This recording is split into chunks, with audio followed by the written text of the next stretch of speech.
आज का जो विषय है वो है दर्पण और लेंस में सामान्य अंतर। हम लोग इस बात को सीखने वाले हैं।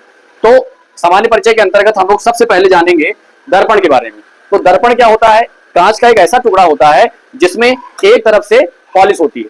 हमारे हाथ में यहाँ पर आप देख रहे होंगे तो दो रंग के ये गोल स्ट्रक्चर्स आपके पास हैं, एक लाल ऑरेंज कलर की और एक ब्लू कलर की, है कि नहीं?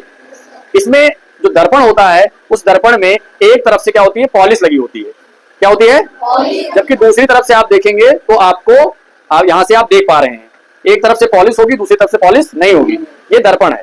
जबकि अगर लेंस की बात करेंगे तो ये लेंस है और लेंस में दोनों तरफ से किसी भी साइड में पॉलिश नहीं होती।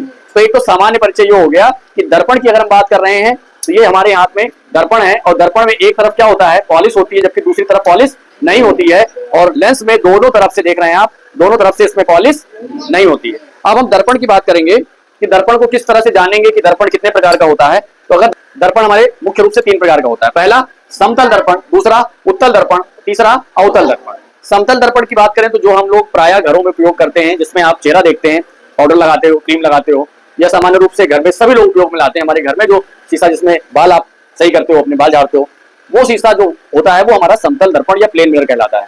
ठीक है, ये इसमें इसको अगर आप छू करके देखोगे तो वो सतह इसकी एकदम समतल होती है, यानी प्लेन होती है।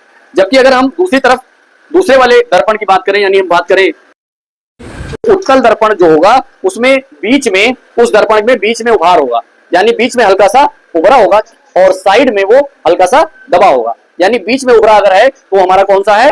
उत्तल दर्पण है। इसके विपरीत अगर दूसरे वाले की बात करें हम दर्पण की, अवतल दर्पण की, जिसको इंग्लिश में हम कॉनकेव मिरर कहते हैं, तो यह बीच में गहरा होता है। समझ गए? उत्तल दर्पण में बीच में ये उभरा रहेगा, किनारे पर दबा रहेगा, लेकिन अगर हम अवतल दर्पण की बात करेंगे तो ये बीच में गहरा होगा और साइड में उभरा हुआ रहेगा। तो ये हो गया दर्पण में एक तरफ पॉलिश होती है और अगर किसी दर्पण में बीच में उभरा हुआ है तो वो उत्तल दर्पण, और अगर बीच में गहरा है तो इसका मतलब वो अवतल दर्पण, और अगर वो समान है, प्लेन है, तो हमारा समतल दर्पण होगा।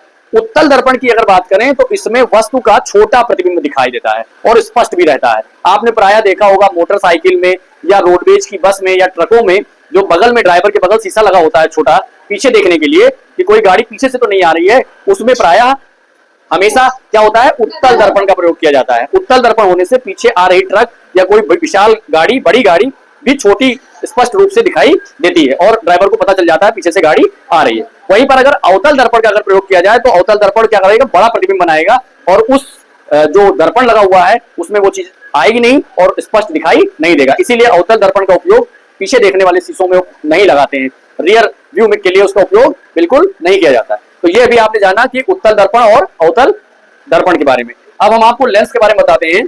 लेंस जो है वो 2 प्रकार का होता है, आप देख रहे हैं, एक उत्तल लेंस और दूसरा उत्तल लेंस और अवतल लेंस। अभी हमने दिखाया भी था आपको, ये हमारा उत्तल लेंस है। इसमें छूकर आप जब जानना चाहेंगे, आपसे कोई पूछे कि उत्तल लेंस किसे कहते हैं, अवतल लेंस किसे कहते हैं, तो आप बताएंगे कि अगर बीच में उभरा हुआ है तो ये हमारा उत्तल लेंस है, और अगर बीच में गहरा है, किनारे पर उभरा हुआ है, तो इसका साफ मतलब है कि ये अवतल लेंस है। आप सामान्य रूप से देख पा रहे होंगे तो हमारा जो उत्तल लेंस है ये मोटाई में ज्यादा है।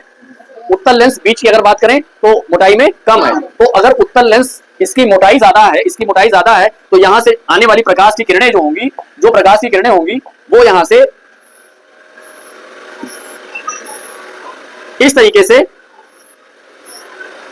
अभिसारित होंगी, यहां से इस तरीके से होंगी और कन्वर्ज होकर के एक स्थान पर मिलेंगी और इसको क्या कहते हैं? फोकस कहते हैं। इस बिंदु को क्या कहते हैं? फोकस बिंदु कहते हैं।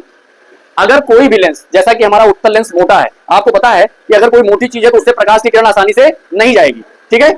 इसलिए यहाँ पर प्रकाश की किरणें यहाँ फोकसित होकर के यहाँ फोकस पर गिरती हैं और इस लेंस को हम अभिसारी लेंस कहते हैं। इसके विपरीत अगर अवतल लेंस की बात करें तो इसकी बीच में जो मोटाई होती है वो कम होती है और यहाँ पर प्रकाश की जो किरणें होती हैं वो इस तरीके से यहाँ पर ऐसे, क्योंकि ये लेंस पतला होता है तो ये ऐसे इस तरीके से यहाँ पर अपसारित कर देता है, किरणों को दूर हटा देता है। इसको जब पीछे करके आप देखेंगे तो यहाँ पर एक इमेज इसकी बनती हुई दिखाई देगी और इसका एफ यहाँ बनेगा, फोकस यहाँ बनेगा। अगर इसके फोकस की बात किया जाए यहाँ पर कि इस लेंस का यानी उत्तल लेंस का फोकस धनात्मक होगा कि ऋणात्मक होगा बच्चों, तो लेंस के दाहिनी तरफ की कोई भी क्वांटिटी हो, तो अगर जैसे कि ये फोकस है, ये लेंस के दाहिनी साइड पड़ रहा है, तो ये फोकस हमेशा क्या होगा? धनात्मक होगा, यानी पॉजिटिव होगा। कैसा होगा? पॉजिटिव। यहाँ पर देखो फोकस लेंस के यानी अवतल लेंस के बाईं तरफ पड़ रहा है, इसलिए यहाँ पर फोकस जो होगा इसका वो धनात्मक होगा कि ऋणात्मक?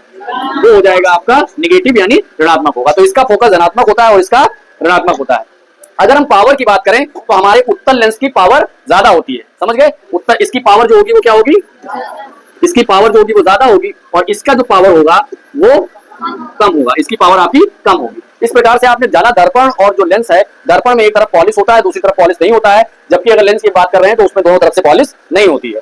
जो अवतल उत्तल लेंस होता है उसमें बीच में उभरा रहता है, साइड में किनारे पतला रहता है, दबा रहता है, जबकि अवतल लेंस की बात करें तो वह बीच में गहरा रहेगा, बीच में दबा हुआ रहेगा और साइड में उभरा हुआ रहेगा। इस प्रकार से दर्पण और जो लेंस है उसके सामान्य परिचय को हमने बताया। अगले दिन हम लेंस के में प्रकाश की किरणों के बारे में बताएंगे कि किस प्रकार से प्रकाश की किरणें लेंस के द्वारा अभिसारित या अपसारित की जाती हैं, और उनसे बनने वाले प्रतिबिंब के बारे में हम आपको विस्तृत जानकारी देंगे। धन्यवाद।